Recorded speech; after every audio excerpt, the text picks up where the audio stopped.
안녕하세요. 노와치 칸느마켓에 오신 걸 환영합니다. 감사합니다.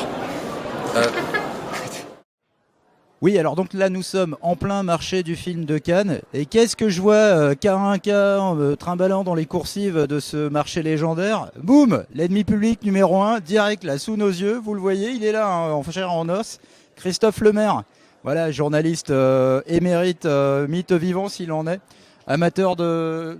Enfin bref, et de tout, de bonnes choses, des choses qui font mal. Christophe Lemaire, que voilà, les cinéphiles connaissent forcément, et qui, depuis quelques semaines, est l'ennemi public numéro 1 pour tous les fans de Star Wars du monde. Pourquoi Eh bien pour avoir tout simplement sur le site web de Mad Movies, dans une petite vidéo hilarante, je le dis, pour avoir donc osé donner son avis sur Star Wars et l'avis n'était pas très positif. Alors Christophe, j'ai pas changé d'avis depuis. Hein.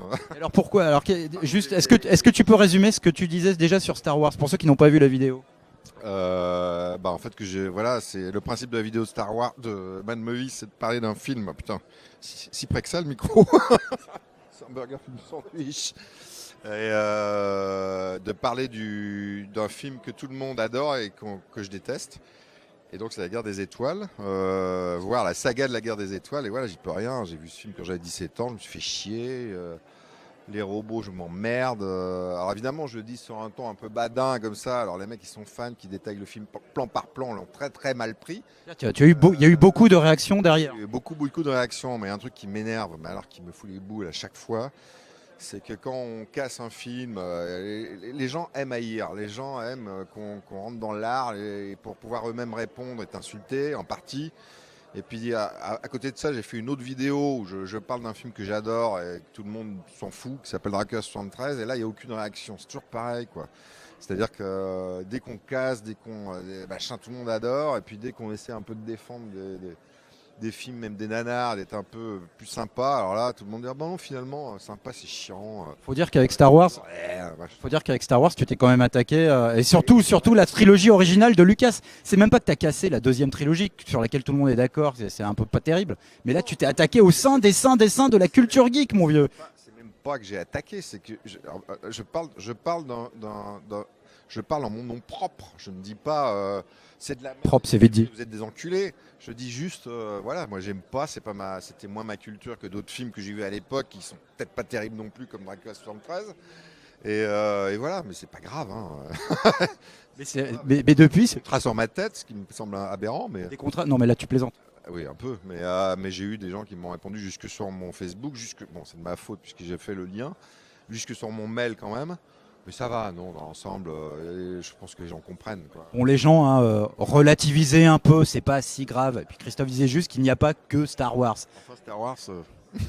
Ok, non mais arrête, t'es gentil là. Hein. Bon, on va passer à autre chose. Nous sommes donc ici au marché du film. J'encule R2D2. On coupe un filou, hein. Forcément. Alors, on est là au marché du film que tu connais un petit peu par cœur. Ça fait combien d'années? C'est ta combientième année de Cannes finalement? Eh ben, c'est ma 29e. Hein. Oh. Consécutive, ouais, 29e. T'as 64 ans. Dernier jour, presque 50. Du premier au dernier jour. 20e année. C'est-à-dire que j'ai fait un petit calcul, je crois que j'ai passé, sur 50 ans de vie, j'ai dû passer quand même presque un an à Cannes en fait. C'est-à-dire que c'est la ville que je connais le mieux après Paris. Je connais mieux Cannes que certains arrondissements de Paris, quoi. Christophe, une question fondamentale. Le marché du film, c'est quoi?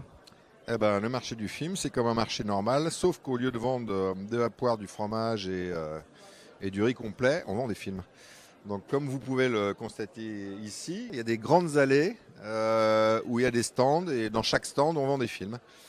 Donc voilà. Les films tous plus improbables les uns que les autres, ou quand même il y a encore on trouve quelques perles? Tout, on vend du blockbuster classique jusqu'à la série Z dégénérée, donc il y a tout. Avec une grande tendance de cette année, c'est tout est 3Disé.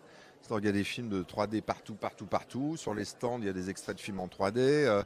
Ils vendent même un film qui s'appelle Dali 3D. Imaginez la vie de Dali en 3D, interprété par Alan Cummings. Et donc voilà, moi je viens. Les premières années où je suis venu à Cannes, mon fantasme quand j'étais ado, c'était de venir à Cannes, non pas pour aller voir les films de la compète, mais pour aller au marché.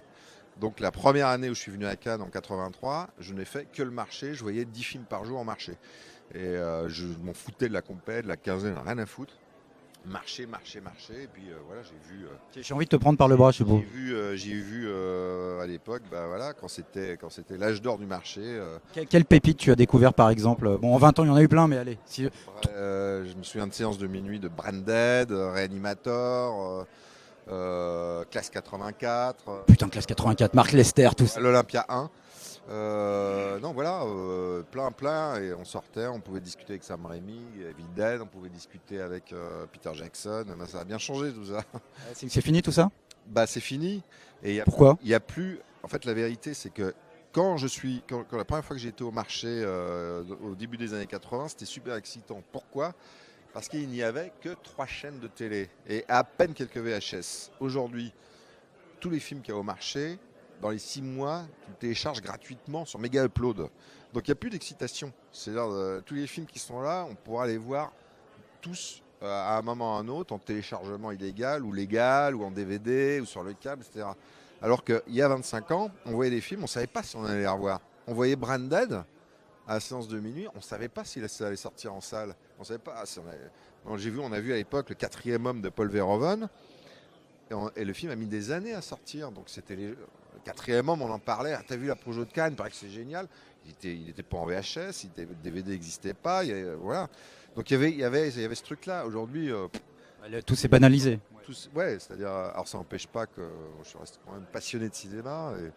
Mais là, c'est vrai que depuis des années, je vais plus en compète, à la quinzaine, Ah oui, en bourgeoisement. C'est ce que j'allais dire, tu t'es un peu embourgeoisé. C'est comme, voilà, c'est ce que comme Mickey il dit à Rocky dans Rocky 3, tu t'es embourgeoisé. Tu te rappelles ou pas, non? Bah oui, c'est-à-dire que ma croisette à moi, il y a 25 ans, c'était la rue d'Antibes. Et maintenant, ma croisette à moi, c'est la vraie croisette. Et alors, qu'est-ce que Je vais quand même encore voir quelques films au marché du film. Pour finir juste sur la sélection officielle quand même, il y a des trucs que tu as vus depuis le début de ce festival? Alors on est le 2e jour du festival, ou 3e, je n'ai vu que 2 films.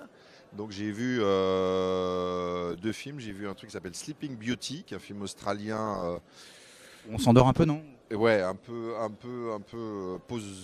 poseur, mais pas mal, parce qu'il y a faut dire ce qu'il y a, il y a une jeune actrice qui est absolument magnifique. Emily Browning, Voilà, qui est vue dans Sucker Punch. à tomber. J'ai pas vu Sucker Punch parce que je n'aime pas les films de super-héros. Et, Ouais, il me saoule, laisse tomber. et j'ai vu un film formidable hier. Alors personne ne va le croire, et c'est pourtant le cas. C'est le film de Maïwenn Lebesco. Mais tu t'es carrément bourgeoisé. Mais bientôt, tu vas nous sortir que tu as aimé le dernier Christophe Baratier, ouais. Je suis entré dans la salle en me disant je vais y aller pour me moquer. Et quand je voyais les films, quand le mot fin est arrivé, je ne me moquais plus. C'est-à-dire que le film est super. Qu'est-ce que tu as aimé dans ce film? Bah écoute, c'est comme un documentaire de Raymond Depardon, sauf que c'est joué par des acteurs. Et que les acteurs sont tous incroyables. Et c'est c'est des acteurs, c'est pas des acteurs bisseux, hein. Marina Foïs, je sais plus. Nicolas Duvauchel, Nicolas Duvauchel, Karine Viard. que j'aime bien devant, Karine Viard, on peut jamais tourner pour Bruno Mattei. Et Surtout- Bruno Mattei, les rats de et Manhattan. surtout, la grande révélation du film, incroyable, c'est Joe Star. Alors là, on en est au 3e jour de festival. On ne peut pas faire de pronostics sur les prix, mais je pense que si je pense à De Niro, président du jury, qui voit Joe Star dans ce film, il va peut-être tilter pour un prix d'interprétation. C'est possible. Et franchement, le film ça dure 2h10. Tu es embarqué dans une brigade des mœurs de brigade des mœurs anti-pédophiles, et tu passes par tous les stades, c'est-à-dire c'est émouvant, c'est drôle, c'est glauque, ils sont tous extraordinaires, dont Joe Star qui carrément ramasse tout le monde, quoi, qui est incroyable. Ouais, intéressant. À la fin, tu as envie de t'engager dans la police en fait. Bravo. Limite, à brigade des mœurs, oui, c'est vrai. Brigadier Lemaire, je vous remercie. Christophe, c'était super, vraiment. Merci beaucoup. Et puis c'était un premier pronostic, j'ai envie de dire, par un expert. Un vrai. Voilà. Ouais. Collègue qui a bien changé, qui a à nouveau des cheveux et qui est brillant. Les gars, salut, à la prochaine. Christophe, merci de ta patience. On peut dire pour quel support tu es présent là précisément? Au Brésil. Du magazine, hein, pas du pays Brasil.